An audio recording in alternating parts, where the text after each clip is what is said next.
Hello everyone. Shri भगवान दास तोदी महाविद्यालय के यूट्यूब प्लेटफॉर्म पर आप सभी का स्वागत है।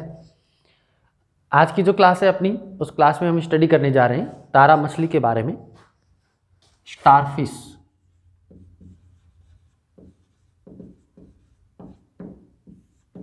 जिसको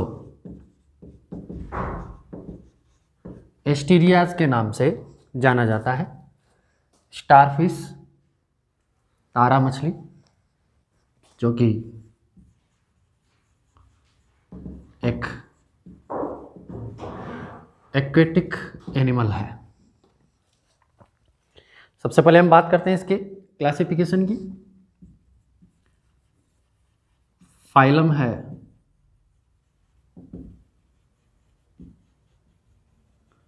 इकाइनोडर्मेटा। देखो, इकाइनोडर्मेटा के जो सदस्य हैं अधिकतर मैराइनस होते हैं, समुद्री होते हैं। और इस इकाइनोडर्मेटा का जो मीनिंग है वो है, इकाइनो का मतलब होता है हेजहॉग, मतलब ऐसे जंतु जिनके शरीर पर स्पाइन्स या फिर कांटे मौजूद होते हैं। और डर्मेटा जो है वर्ड डर्मिस से बना है, जिसका मतलब होता है स्किन। ऐसे एनिमल जिनकी स्किन पर स्पाइन्स मौजूद होते हैं, कांटेदार जिनकी स्किन होती है, वो इकाइनोडर्मेटा के अंतर्गत शामिल किए जाते हैं। ये समुद्र के अंदर फ्री लिविंग एनिमल है, फ्री लिविंग एनिमल है। हालांकि इसको तारा मछली कहा जाता है, लेकिन तारा मछली के अलावा इसको सी स्टार कहना ज़्यादा मुनासिब होगा, क्योंकि ये समुद्री तारे के समान दिखने वाली संरचना है, जिसमें सी लिलीज शामिल हैं, सी अर्चिन शामिल हैं, कुकुमेरिया शामिल हैं। ये सब जो एनिमल हैं, सी कुकुम्बर वगैरह, तो ये इसमें शामिल हैं। और इन जंतुओं का जो शरीर है वो पेंटा, इस तरीके से 5 भुजाओं से मिलकर के बना होता है। इन जंतुओं के अंदर क्या होता है, 5 आर्म्स प्रेजेंट होती है। इसके चारों तरफ एक मध्य में मौजूद जो सेंट्रल डिस्क नामक संरचना है, उसके चारों तरफ। तो इकाइनोडर्मेटा फाइलम में इसको शामिल किया गया है। सब फाइलम है इसका एल्यूथीरोजोआ।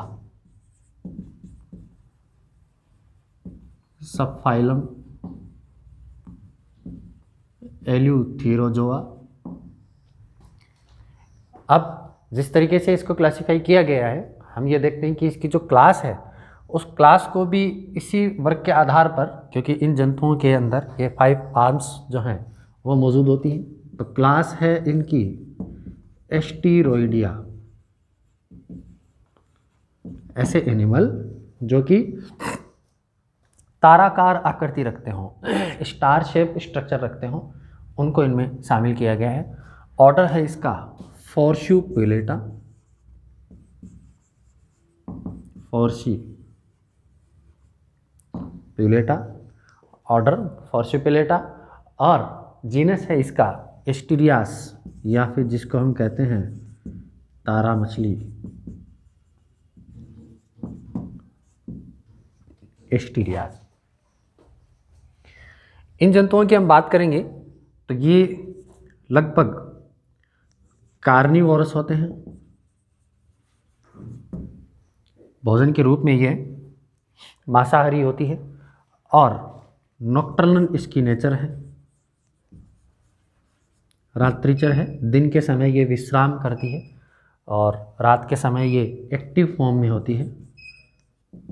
भोजन ग्रहण करने के लिए ये एक्टिव और माइग्रेट या फिर लोकोमोशन की जब ये प्रक्रिया अपनाती है, गमन जब ये करती है, तो अधिकतर ये रात्रि के समय ही विचरण करते हुए देखी जाती हैं। प्रीडेटरी नेचर है इसकी, और ये जो नेचर मिली है इसको भोजन ग्रहण करने के आधार पर, भोजन ग्रहण करने के आधार पर, क्योंकि ये जंतु जो हैं अपने भोजन को, खासकर इसमें जो क्रस्टेशियंस हैं वो और जो छोटे क्रेब हैं उनको भी, ये छोटी जो मछलियां हैं, लार्वा हैं, उनको ये भोजन के रूप में ग्रहण कर लेती हैं। तो उनको ये क्या करती हैं कि उसके ऊपर, भोजन के ऊपर, जैसे अगर कोई पार्टिकल है तो इसके चारों तरफ ये क्या करेगी, इसको ऊपर से घेर करके उसके बाद में फिर अपनी माउथ अपरेटस की सहायता से इसको फिर अंदर की तरफ खींच लेती है। तो यहाँ पर हम देखेंगे कि इसके भोजन ग्रहण करने की तरीका भी अलग है। इसकी पूरी व्याख्या तो अपन जब इसका डाइजेस्टिव सिस्टम पढ़ेंगे उसमें देखेंगे, लेकिन आपको एक चीज़ बता दी जाए यहाँ पर कि ये जो एनिमल हैं इनके अंदर दो सरफेस मौजूद होती हैं। एक सरफेस ओरल सरफेस कहलाती है, जहाँ पर इसका माउथ पार्ट मौजूद रहता है, जबकि दूसरी जो सरफेस है जो ऊपर की तरफ रहती है एब ओरल सरफेस कहलाती है, जिसको हम एनस के नाम से जानते हैं। अब हम इसमें देखेंगे कि इसके जो शरीर है उसकी संरचना किस प्रकार की दिखाई देती है। एक और ख़ास बात आपको बताएं इसमें कि इन जंतुओं के अंदर जो सबसे इम्पोर्टेंट कैरेक्टर देखा गया है वो ये है ऑटोटोमी। जब ये डर की अवस्था में होती हैं, सामने इनके जब शत्रु होता है तो ये, या फिर जब ये कोई शिकार बनने वाली होती हैं, उस वक्त अपनी भुजा को ये अपने आप त्याग देती है। तो ऑटोटोमी का जो प्रोसीजर है वो इनके अंदर बहुत ही अच्छे से विकसित होता है। दूसरी इनके अंदर ख़ास बात ये है कि इन जंतुओं के अंदर जो रीजनरेशन कैपेसिटी है वो वेल डेवलप होती है, भली भांति विकसित रूप में ये देखने को मिलती है। वेल डेवलप्ड इनके अंदर रीजनरेशन कैपेसिटी हम जो हैं वो देखने को मिलती है। और हम इसके लक्षणों में बात करें तो यहाँ पर ये लोकोमोशन की प्रक्रिया यहाँ पर अपनाती है, गमन ये करती है, लेकिन गमन करने के लिए जिन चीज़ों का ये सहारा लिया जाता है उन गमन करने वाले अपैरेटस या पार्ट को या ऑर्गेनल को हम ट्यूब फिट के नाम से जानते हैं। ट्यूब फिट जो है वो इस तरीके की स्ट्रक्चर होती हैं जिनमें एम्पुला और सकर होता है, पोडियम होता है, लेटरल कैनाल होती है। तो इन लेटरल कैनाल और एम्पुला की सहायता से ये सकिंग मूवमेंट अपनाती है। सकर की सहायता से ये क्या करती हैं, सरफेस पर, जब इसको सरफेस पर मूवमेंट करना होता है तब ये इन ट्यूब फिट का सहारा ले लेती है, और जब ये जल के अंदर मूवमेंट करती है तब वो भुजाएं जो हैं वो इसमें पेडल मूवमेंट अपनाती हैं। जैसे हम पतवार को काम में लेते हैं तो पतवार की भांति जो हैं इसके जो भुजाएं हैं वो यहाँ पर कार्य करती हैं। ठीक है, अब इसमें देख रहे हैं हम कि इसकी जो ओरल और एबोरल सरफेस है वो किस तरीके की अपने को दिखाई देती है।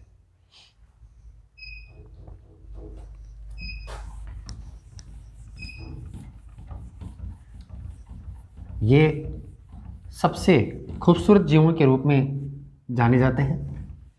समुद्र के अंदर जो खूबसूरती बढ़ाने के लिए जिनको रिस्पॉन्सिबल माना जाता है वो इकाइनोडर्मेटा के ही सदस्य होते हैं, क्योंकि इन जंतुओं की एक तो स्ट्रक्चर इस प्रकार की होती है, ब्यूटीफुल एनिमल हैं ये, और इनके स्ट्रक्चर के साथ साथ इनके जो स्पाइंस हैं उन स्पाइंस की मौजूदगी भी क्या है, इनको विशिष्ट या स्पेसिफिक एनिमल का दर्जा देती है। तो हम इसमें देख रहे हैं कि इन जंतुओं का शरीर हमें किस प्रकार से दिखाई देता है। अगर हम बात करें इसके ओरल और एबोरल सरफेस की, तो बीच में यहाँ पर एकदम केंद्र में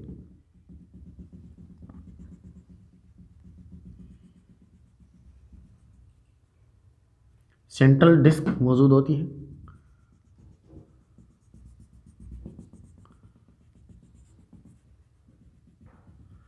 और चारों तरफ इस तरीके से भुजाएं इनकी मौजूद होती हैं।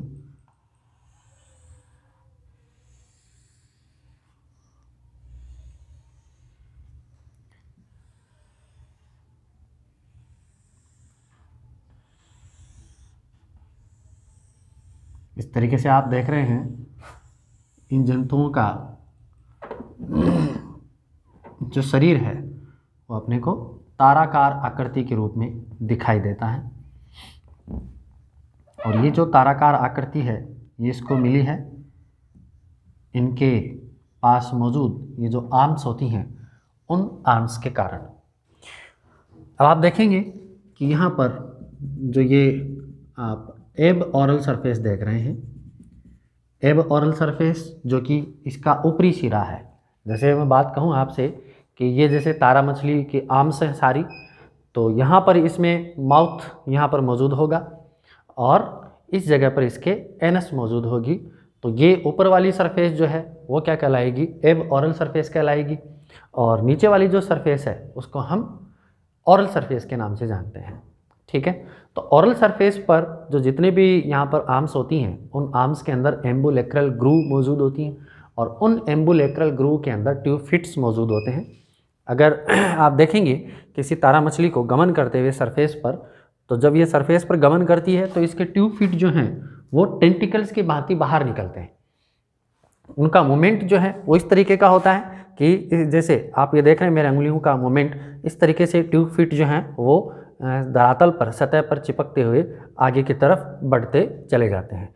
तो ये जो इनका मूवमेंट है ये आपको एक भुजा के अंदर मौजूद जो एम्बुलेक्रल ग्रूव है उसके अंदर पाए जाने वाले ट्यूब फिट के मूवमेंट के कारण आपको देखने को मिलेगा। अगर आप देख रहे हैं इसकी भुजाओं में तो यहाँ पर ये सेंट्रल डिस्क मौजूद है इसके, और ये जंतु सबसे इनकी खास बात एक और ये है कि ये सिमेट्रिकल होते हैं। सिमेट्री और ये सममिति, ये रेडियल सिमेट्री ये प्रदर्शित करते हैं।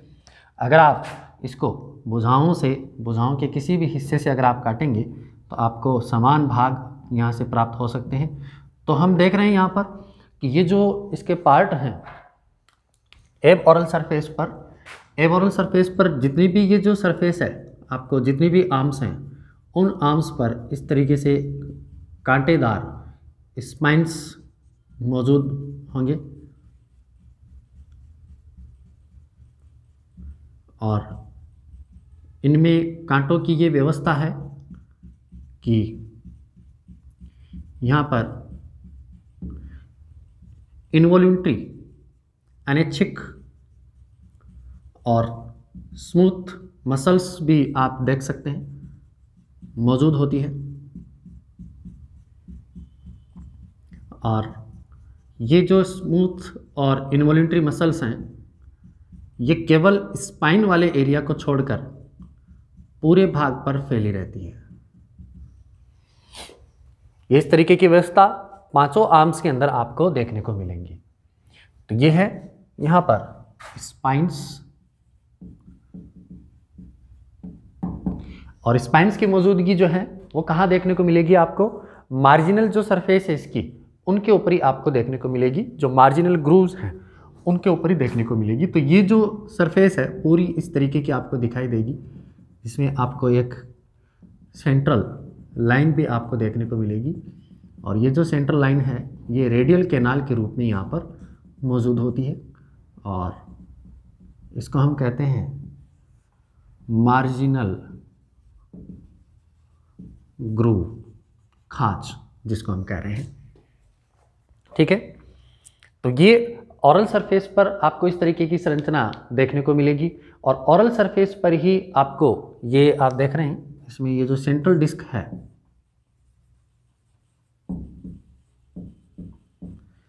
इसमें आपको हम एबोरल सरफेस की बात कर रहे हैं। तो एबोरल सरफेस पर आपको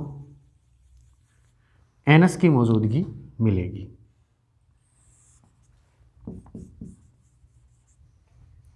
क्योंकि ऑरल सरफेस की तरफ क्या होता है, इसमें माउथ पार्ट मौजूद होता है और सेंट्रल डिस्क पर पीछे की तरफ आप देखेंगे तो यहाँ पर आपको स्टोन कैनाल की सहायता से एक इस तरीके की छलनी जैसी संरचना आपको देखने को मिलेगी, जिसे हम कहते हैं मेट्रीपोराइट। ये जल के परीक्षण के लिए यहाँ पर उत्तरदायी है। अब आप देख रहे हैं, ये तो आपने देखा एब ओरल सरफेस पर। अगर आप ओरल सरफेस की बात करेंगे तो ओरल सरफेस को मैं रेड मार्किंग से प्रदर्शित कर देता हूँ। तो ओरल सरफेस जो है उसमें आप देखेंगे कि यहाँ पर माउथ मौजूद होता है, एकदम केंद्र में मस्कुलर जो मसल्स हैं उनकी सहायता से और जो ओरल पेपिला है उनकी सहायता से घिरी हुई संरचना के रूप में यहाँ पर आपको माउथ ओपनिंग दिखाई देगी। और अगर आप भुजा की बात करेंगे तो प्रत्येक भुजा के अंदर आपको इस तरीके से, जैसे एम्बुलेक्रल ग्रूव हैं उस रूप में आपको संरचना दिखाई देगी। पूरी जो पार्ट है इसमें सेंट्रल डिस्क से लेकर के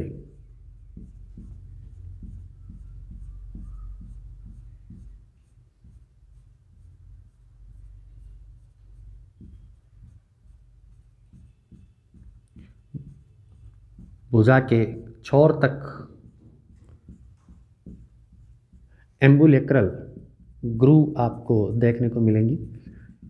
और ये जो एम्बुलेक्रल जो ग्रूव है इसी के अंदर ट्यूब फिट मौजूद होते हैं।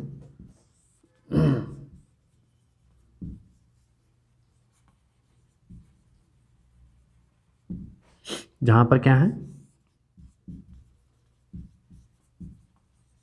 ट्यूब फिट प्रेजेंट है। अब अगर देखेंगे आप कि यहाँ पर, अब जैसे ये ओरल सरफेस है और इस ओरल सरफेस की ये यहाँ पर एक भुजा है। इस भुजा के अंदर यहाँ पर आपको क्या देखने को मिलेगा, इस तरीके से खांच देखने को मिलेगी। और इस खांच के दोनों तरफ आपको ट्यूब फिट जो हैं वो लेटरल और रेडियल कैनाल से जो मौजूद अटैच होते हुए जो ट्यूब फिट हैं वो यहाँ पर व्यवस्थित होंगे। और इन्हीं ट्यूब फिट की सहायता से क्या होता है, यहाँ पर गमन का कार्य करवाया जाता है, इनमें लोकोमोशन का कार्य करवाया जाता है। जब ये सरफेस पर होती है तो ये जो स्ट्रक्चर है वो इस तरीके से खुल जाती है और खुलने के बाद में इस तरीके का मूवमेंट जब होगा तो ट्यूब फिट जो यहाँ पर मौजूद हैं वो ट्यूब फिट क्या होंगे, धरातल से अटैच हो जाएंगे। और अटैच होने के बाद में इस तरीके से क्या करेगी, ये मूवमेंट करेगी। जैसे एक आर्म को यहाँ पर टिका लिया और उसके बाद में बाकी की जो आर्म है उनको फ्री कर देंगी और फिर उसके बाद में इस तरीके का मूवमेंट जो है वो इसका धरातल पर चलता रहेगा, जिसमें कि एक जो तारा मछली है वो क्या करती है, इस तरीके से लोकोमोशन की प्रक्रिया को पूरा करती रहती है। तो ये है इसमें आउटर इसकी स्ट्रक्चर, जिसमें हमने देखा इसकी ओरल और एब ओरल सरफेस हमें किस प्रकार की दिखाई देती है। आगे हम इसमें देखते हैं कि इसकी जो डर्मिस और एपिडर्मिस वाली जो स्ट्रक्चर है, हम देखेंगे कि इसकी जो त्वचा है वो किस तरीके की अपने को दिखाई देती है।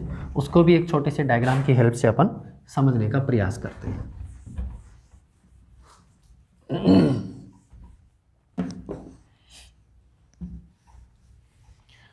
ऑटोटॉमी और रीजनरेशन का प्रोसीजर इनके अंदर बहुत ही अच्छे से विकसित होता है।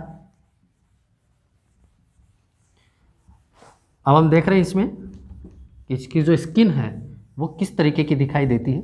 जैसा मैंने आपको बताया अभी कि इसकी स्किन में इन्वोल्यूंट्री अनैच्छिक पेशी और जो चिकनी पेशियां हैं वो पूरी स्किन पर फैली रहती है, लेकिन जहाँ स्पाइन मौजूद होते हैं वहाँ पर ये अनुपस्थित होती है। उसका कारण ये है कि जैसे यहाँ पर ये अनैच्छिक और ये जो स्मूथ मसल्स हैं ये मौजूद है, लेकिन यहाँ पर स्पाइन की मौजूदगी के कारण ये क्या होंगी, यहाँ से फट जाएंगी।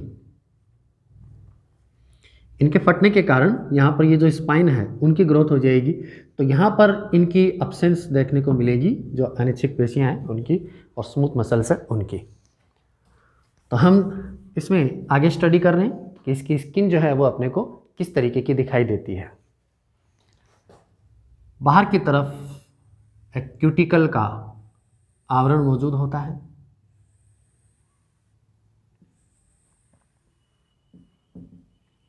और इस क्यूटिकल के स्तर के नीचे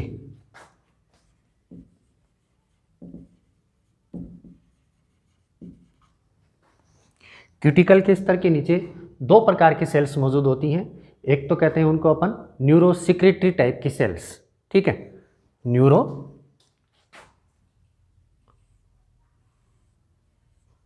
इस तरीके की,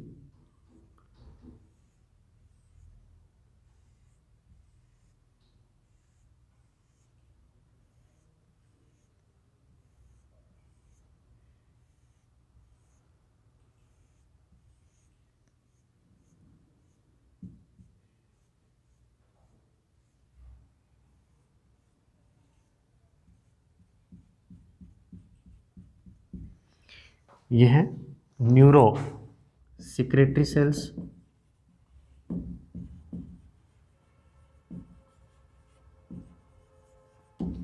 और इन न्यूरो सिक्रेटरी सेल्स के बीच में मौजूद होती हैं pigmented sales,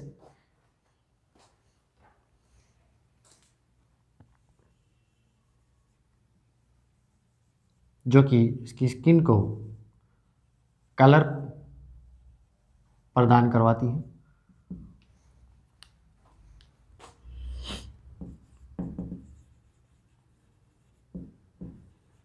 pigmented sales.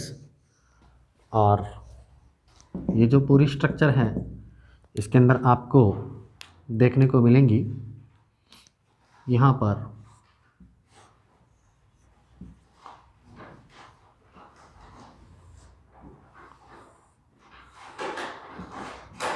Ganglions या न्यूरॉन्स आपको यहाँ पर देखने को मिलेंगे। और न्यूरॉन्स के अलावा यहाँ पर जो मौजूद होती हैं इस तरीके से स्पेस जैसी स्ट्रक्चर यहाँ पर मौजूद होती है, जिनको हम कहते हैं डर्मल ओसिलाई।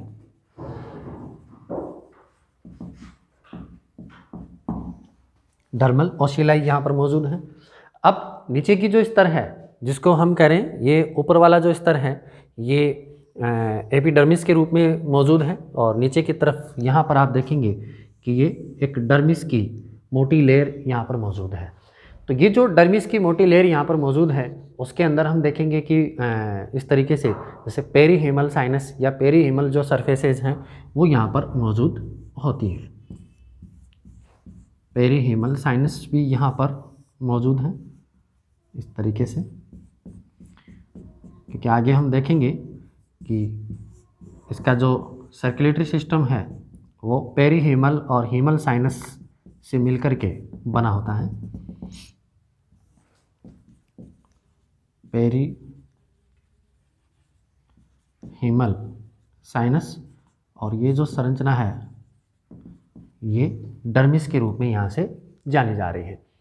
अब इस डर्मिस के नीचे की तरफ आप देखेंगे तो यहाँ पर आपको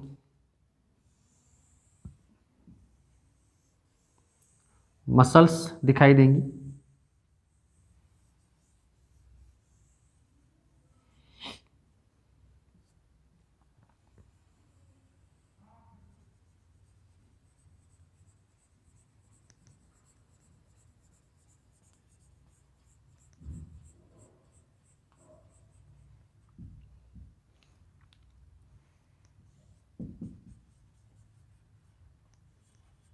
मसल्स यहाँ पर मौजूद होती हैं, और अंतिम जो इसका सिरा है वो सीलोमिक एपिथेलियम के रूप में मौजूद होता है।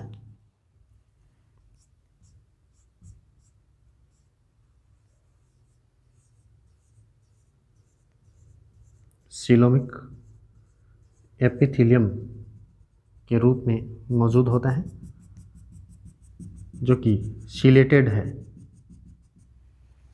इसलिए इसको हम सिलेटेड एपिथेलियम का नाम देते हैं।